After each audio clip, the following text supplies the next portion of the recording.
අවසන් තීරණය මල ජූලියාගෙන්. මහනිලමේ ඔව් බුද්ධි. මහනිලමේ බබානායක බිම්මලයා විකාර දොඩවන්න පටන් අරන්. බලපන් බුද්ධි අනාචාර්ය අම්බණ්ඩිත් විකාර දොඩවනවද කියලා. ඒ මොකද මහනිලමේ එයා විකාර දොඩවන්නේ මේක බෝ වෙන ලද්ද? බුද්ධි අගමැති සිහිනය ඔළුවට ගැහුවාම සහ අගමැති පට්ටම ගැලවෙන්න යන බව දැනෙනකොට ඔළුව විකාර වෙනවා. අපට සිරි මහනිලමේ දෙන්නටම සීරියස් වගේ තමයි. ඔව් බුද්ධි එකෙක් හම්බ වෙනකන් ඉන්න බැරිව විකාර කියවනවා. අනිකා කොයි වෙලේ ගැලවෙයිද කියලා හිත හිතා විකාර කියවනවා. අපොයි දෙයියනේ මහනිලමේ බුද්ධි බිම්මලයා ජනතාව ඉස්සරහට ඇවිත් විකාර කියවනවා. අර අම්මණ්ඩි තානාපති කාර්යාලය වටේ ගිහින් විකාර කියවනවා. ඒකත් දැන් ප්‍රසිද්ධ රහසක් මහනිලමේ. ළඟදී මල ජෝලියා හම්බ වෙලා තිබුණා. හරි බුද්ධි මොනවද බිම්මලයා කියවන විකාර? මහනිලමේ බිම්මලයා කියනවා උම්මේ තත්වයට ආවේ සාරා සංකේය කල්ප ලක්ෂයක් පෙරම් පුරලලු. යකෝ සාරා සංකේය කල්ප ලක්ෂයක් පෙරම් පුරලනේ අපේ බෝසතාණන් වහන්සේ බුදු වුණේ. එතකොට උන්ගේ බුදුන් කවුද බුද්ධි? මහල්ලමේ බිම්මලයා කියන විදිහට උන්ගේ බුදුන් අන්දරේ. යකෝ අන්දරේ බුදුන්ට නෙවෙයි අරිසෙන් අහබුදුන්ටවත් සමාන කරන්න පුළුවන් එකෙක්ද කියහන්කෝ. පිස්සුද මහනිලමේ? වෙන මොනවද බුද්ධි බිම්මලයා කිව්වේ?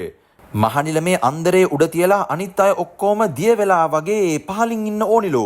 දියවීම කෙසේ වෙතත් බුද්ධි කට්ටිය අන්දරේත් එක්කම දියාරු වෙලා නම් ඉවරයි. මහනිලමේ බිම්මලයා නියම හින්ට් එකක් දුන්නා අනාචාර්ය අක්කණ්ඩිට. ඒ මොකද්ද බුද්ධි?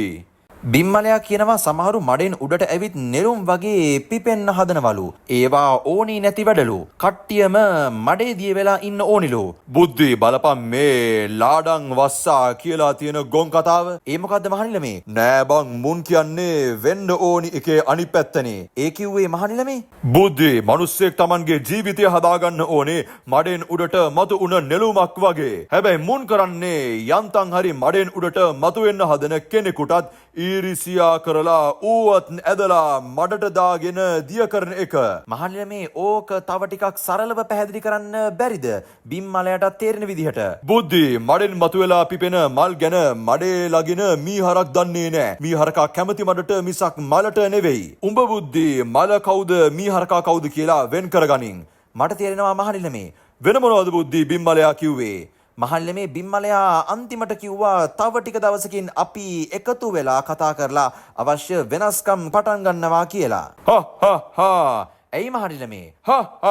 බුද්ධි බුද්ධි අන්න කෑල්ල එළියට පැන්නා. මොන කෑල්ලද මහනිලමේ? බුද්ධි පොඩ්ඩක් හිටපන්.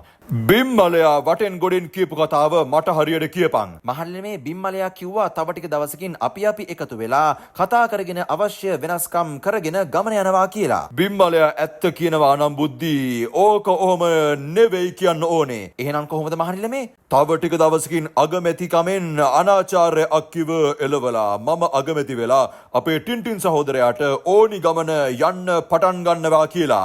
එහෙම කියන්න ඕනි කතාවක් තමයි බුද්ධි බිම්මලයා කොලේ වහලා ගහලා තියෙන්නේ. මහල්ලමේ මෝ නියම අංකුරෙක් නේද? මොන පිස්සුද බුද්ධි මෝ මඩේ ලගින එකෙක්ම තමයි. ඒ මොකද මහල්ලමේ එහෙම කියන්නේ? මෝ හිතනවා බුද්ධි ඕවා වහෙන් ඔරෝ කිව්වම පද පෙරලලා කිව්වම උන්දිනුම් කියලා. මහල්ලමේ මෙතන මොකක් වෙයිද? බුද්ධි උඹ හිතනවාද බිම්මලයාගේ ඔය ගොළු භාෂාව අනාචාර්ය අම්මණ්ඩිට තේරෙන්නේ නෑ කියලා? ඇයි නැත්තේ මහල්ලමේ ඔය අම්මණ්ඩි ඔහොම හිටියට පොල් පිටි 14ම පැනපු බඩුවක්. මහනිලමේ අනාචාර්ය අක්කා මොනවා කරයිද? මොනවා කරයිද නෙවෙයි බං තනතුර රැකගන්න මොනවා නොකරයිද කියලා අහපන්. බුද්ධි මල ජෝලියාට කියලා අන්දරයට දෙන්නේ එක කෝල් එකයි. ඊශපල් එක ඉවරයි. මහල්ලමේ ඒ තරම් ගෑණි පවර්ෆුල්ද? ඔව් බං අනාචාර්ය අම්මණ්ඩි කියන්නේ මල ජෝලියාගේ ප්ලාන්ට් එකක් නේ. ඒක ගලවයිද බං මල ජෝලියා? මම මොන්රවිල. දවසේ මෙහෙම තොරතුරු දැන ගැනීමට රටේ රාළ විෂන් TV සබ්ස්ක්‍රයිබ් කරන්න.